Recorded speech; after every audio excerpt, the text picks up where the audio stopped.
Bonjour, bienvenue dans cette parenthèse Slow Life. Avec moi, prenez quelques minutes pour ralentir le rythme. Pas comme un exercice à réussir. Plutôt comme une petite histoire à écouter, tranquillement. Aujourd'hui, nous partons d'une situation simple, transformer un coin de maison en petit refuge intérieur. Cette parenthèse n'a pas besoin de porte à fermer. Juste un coin, une lumière qui glisse, et le temps qui s'étire comme une nappe de brouillard sur les herbes du matin. Parfois, il suffit d'un seuil pour se souvenir que le monde existe encore à l'échelle de la respiration. Ce soir, je vous emmène dans un refuge que personne ne construit, si ce n'est l'usure des jours et la patience des saisons.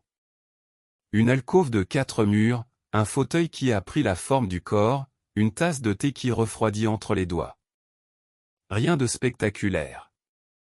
Juste l'espace où l'on se pose, où les pensées ralentissent comme des feuilles tombant d'un érable en automne.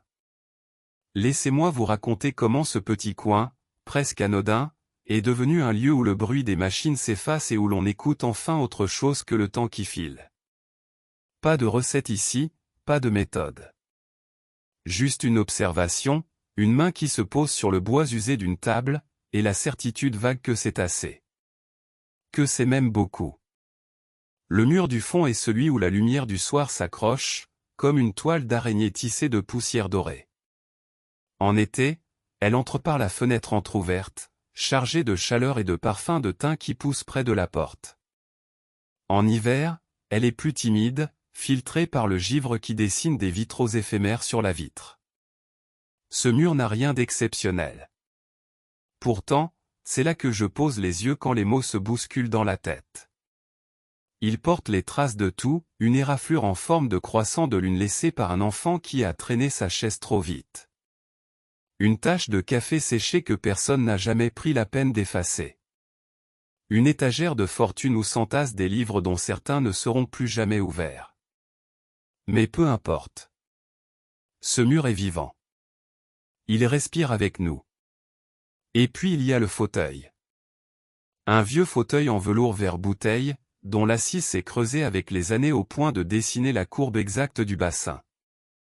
On s'y love comme dans un nid, les pieds nus sur le parquet qui garde la mémoire de chaque pas.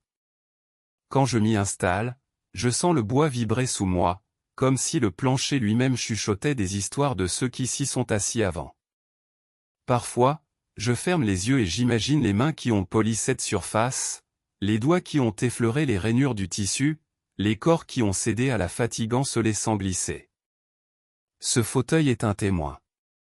Il ne juge pas. Il accueille. Et puis il y a la tasse. Une tasse en grès ébréchée, achetée dans une brocante un matin d'automne où la brume collait aux vêtements. Elle est trop grande pour mes mains, trop lourde pour être portée sans précaution. Pourtant, c'est avec elle que je bois l'essentiel.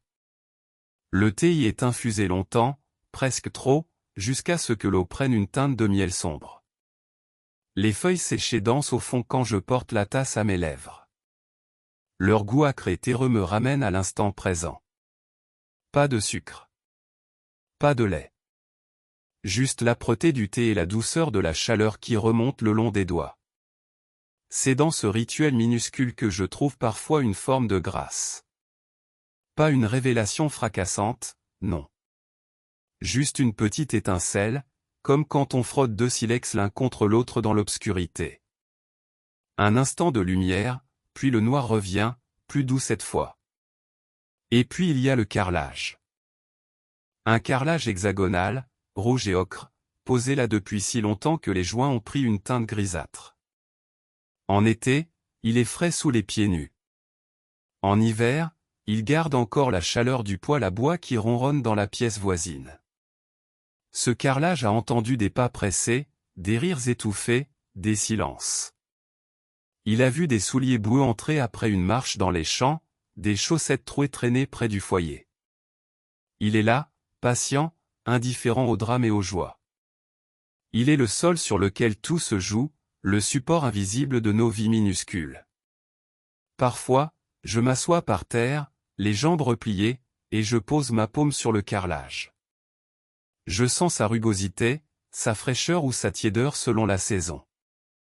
Je me demande combien de générations ont marché dessus avant moi.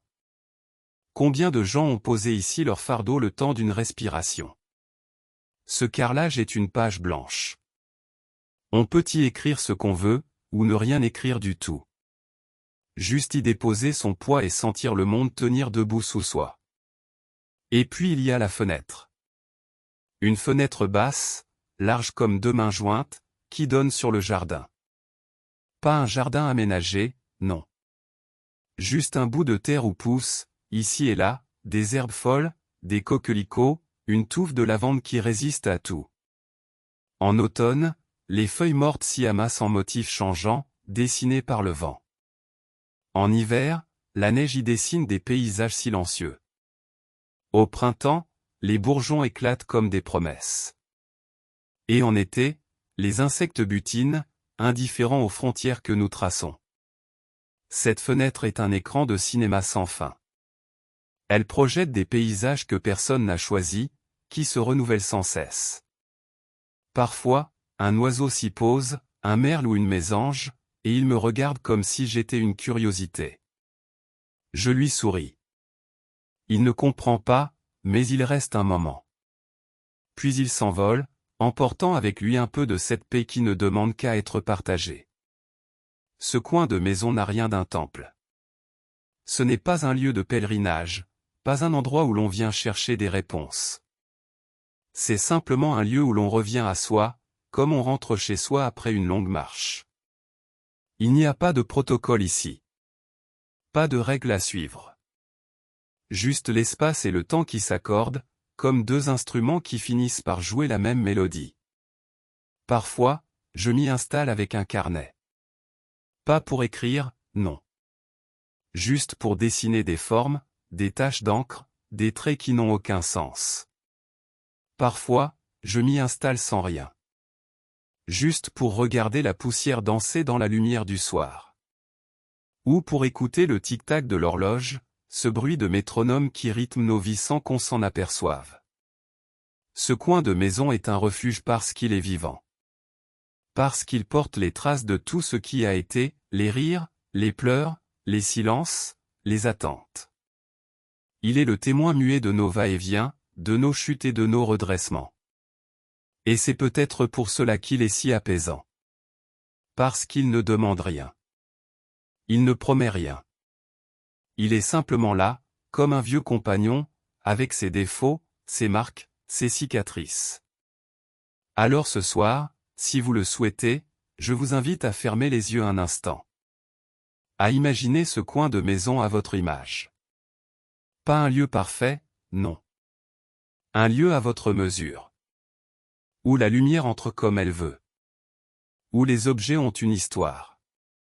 Où le temps s'étire sans se presser. Où l'on peut enfin poser le poids du monde, juste le temps d'une tasse de thé.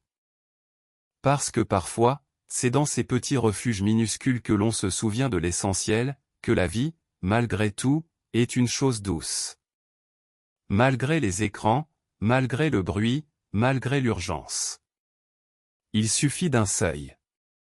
D'un coin. D'une respiration.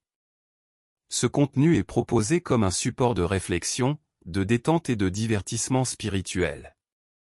Il ne remplace jamais un avis médical, psychologique, juridique ou financier. Gardez toujours votre discernement et votre liberté intérieure.